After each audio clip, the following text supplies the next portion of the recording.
The sad fact is, there is nothing that he can do to make up for what he has caused in my life. There is no way he can take back all of his lies, because even if he was to make a video saying that he lied, there's no guarantee that every single one of his followers will see it, or that every single one of his followers will believe it, or that every single one of his followers will just go along with him and leaving me alone. There's no guarantee, because you're working with so many different people. 12,000 people who all have their own minds and their own ideas about what's happening based upon what they've been told. Even if he made an hour-long video expressing everything that he's done that was a lie, there is still no guarantee that the harassment that I receive will end, because he has reached too many people. And it's easy to convince a whole bunch of people of something, but it's not so easy to deconvince that exact same crowd.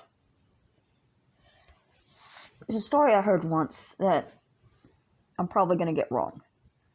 But the girl had written some mean things about another girl, and she wanted it to just go away, but it was already written down. So her teacher told her to rip it up into the tiniest pieces possible.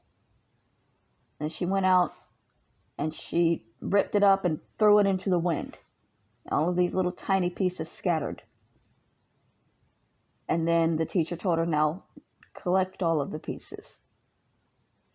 And she tried. She went around town collecting pieces of paper, and there were just some that were missing. Some scraps would never be found again.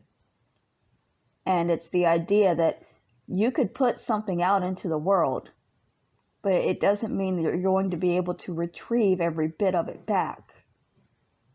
The information that he put out in the world about me, he can rip up and try as hard as he can to drag back in, but it's simply not possible. Not with the extent of the bullshit that's been happening. Like, some people in the group might not even realize that when this all began, they contacted my landlord. They were so angry that I had a Section 8 that they contacted my landlord, and they told my landlord that I was a drug addict and that I was an escaped murderer and that I was a horrible person, that they should evict me. They contacted all my neighbors, my therapist, my doctor. I had to stop seeing my doctor for a while. I didn't feel like I was being listened to anymore after the group contacted them. They took away my ability to trust in my mental health caregivers because they decided to contact them and hurt me by lying to my mental health caregivers. That put a big stick in the spokes of my mental health treatment. And they won't even acknowledge that they did that because they think that it's stupid. They think that, well, one person did that and that's not the entire group. Well, but it is one person. And it's one person that you know is a part of your group and you know will do things like that.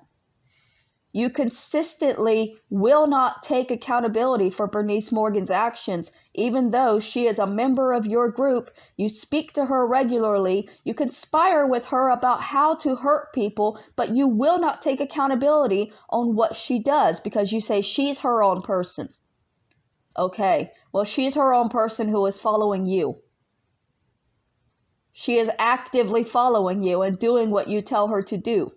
She's literally not her own person. She is a puppet used for harassment. And the group knows that, and they use her to their advantage. At the same time, they're telling people they're not accountable for what anybody in the group does. They know what buttons they're pushing on certain members of their group.